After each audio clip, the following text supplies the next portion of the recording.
Okay, you amazing humans out there, wherever you're located, happy Wednesday, hump day. We are here again. Thank you, Lord.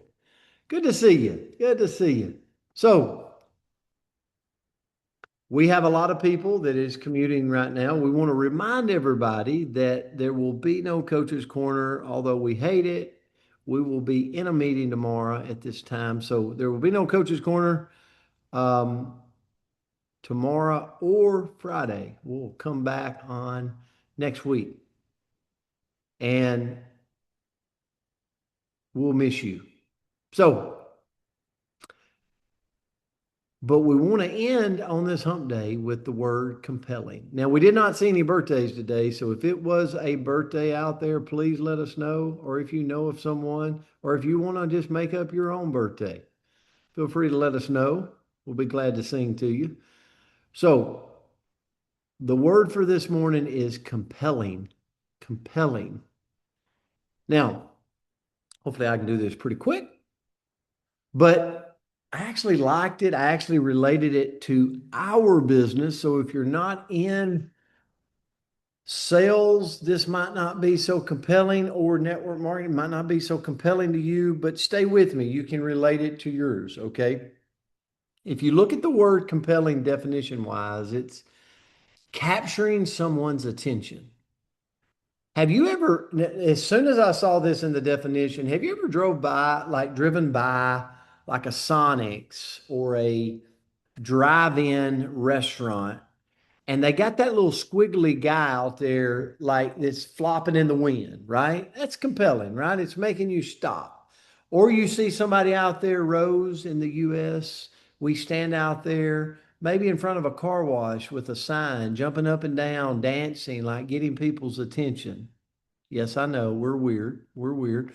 But we do that from time to time. And it's compelling. It stops people, it gets their attention.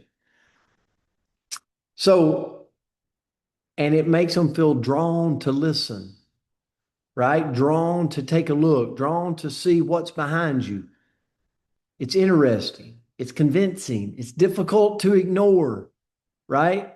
We all probably can think of things and people and situations that have been compelling that we just couldn't take our eye off of. Well, here's the deal. It's not necessarily the loudest human in the world, right? Matter of fact, I even obviously my background is coaching.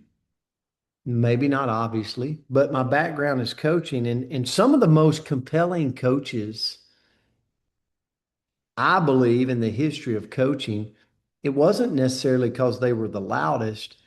They were just compelling to watch, to see, right? Now, you take Bobby Knight. Bobby Knight was a pretty loud coach. You take Nick Saban, modern day football coach today, he's compelling too, but he operates in a different, it's not really a loud operation, right?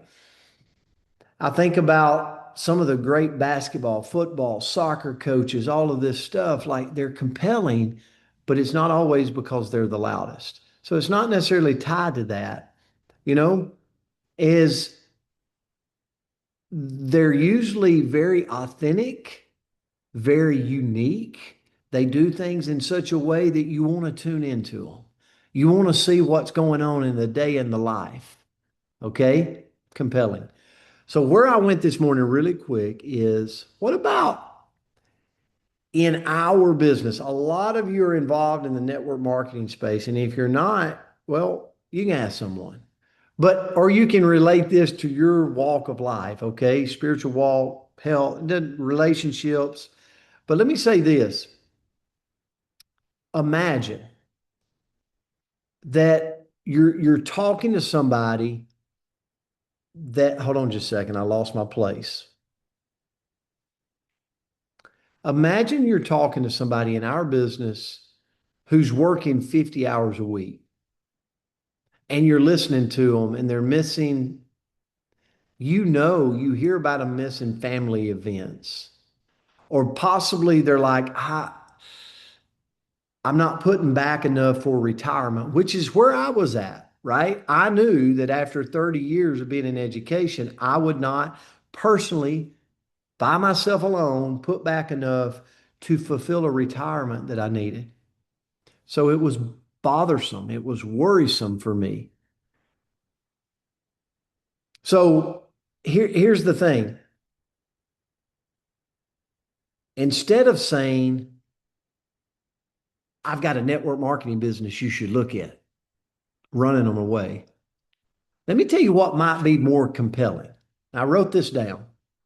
What if you could create something additional, $1,000, $5,000 a month? Guess what? Without quitting anything you're already doing, without quitting your job, and while people's improving their health, and you could truly possibly build an asset that could continue to pay you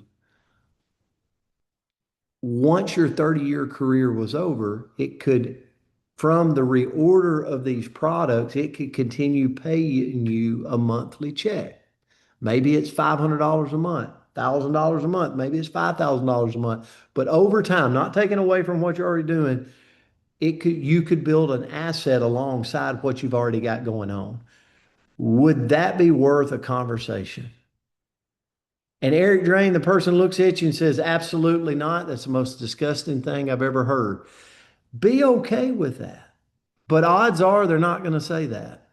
Odds are they're going to say, yeah, I'd be interested in conversation because it's compelling. Okay.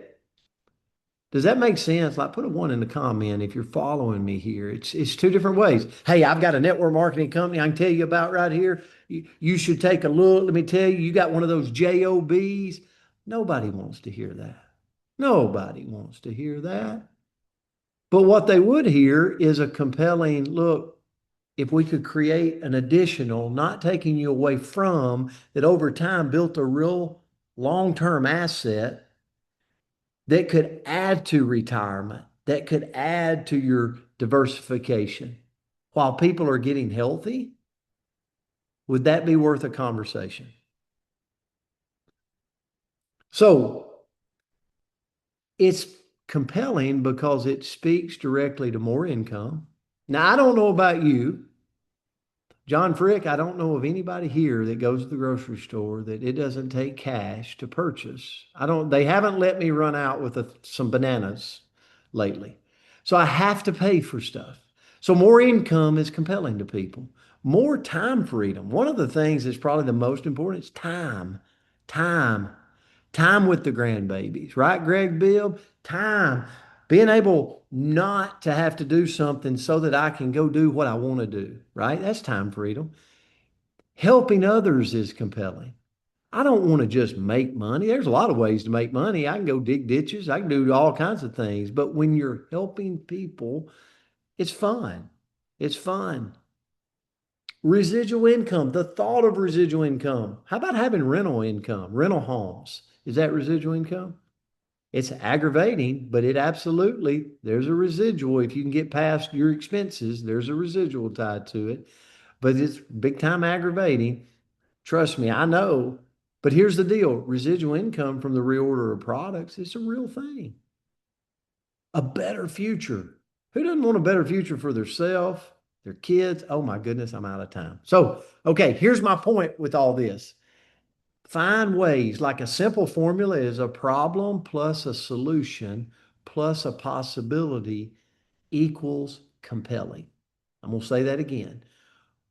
When you do problem plus a solution plus a possibility equals something compelling.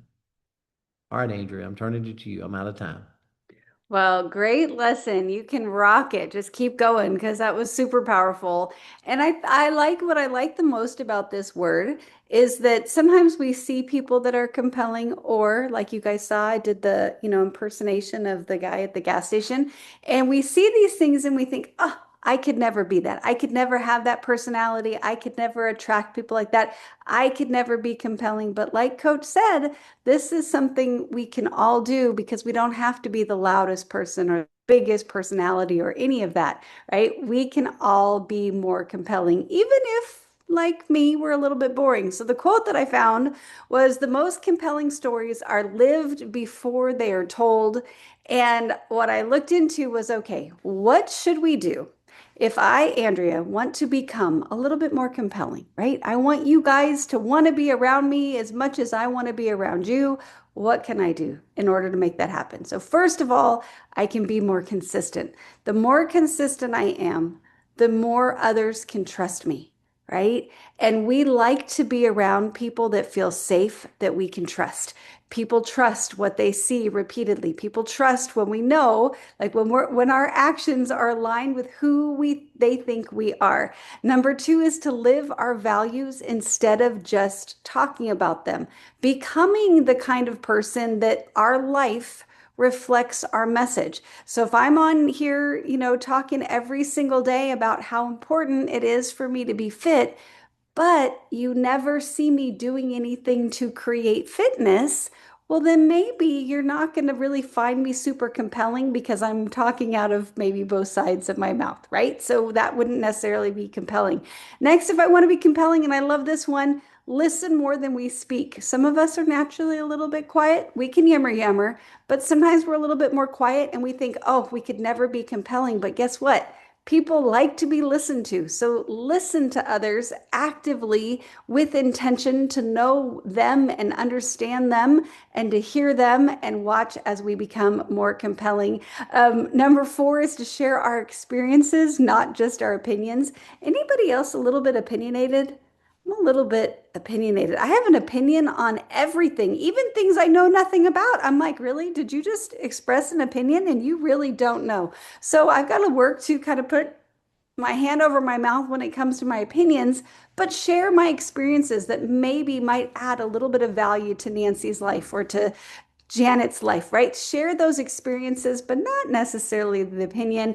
Next is to focus on serving other people instead of impressing them. We don't need to be the most impressive person in the room. Let's go see who we can serve. Let's go see who we can help. Let's go see who we can make their day better because we showed up in it, right, Coach? Serve others. Don't worry about impressing them. And then lastly, let our passion show up naturally. You ever been with somebody that's excited about something? Could be anything. You're out to dinner and they are like, oh my gosh, I don't know what it is. I can't think of a food right now. I love French toast. There we go. I picked something I can't eat. I love French toast so much, and you get so excited. You kind of want to have their French toast, whatever it may be. So go live with that passion. Go express that passion because it makes people want what we're excited about and want to be around a little bit of that excitement. So hopefully this was a good one. For me, yes, this was a good one this morning. So, guys, we hope you have an amazing week and we'll see you back on Monday. We love you so much. Super grateful for this community. Have Love a you great guys. one See you out there. back on the 29th. Have a blast in Have a Nashville. great day.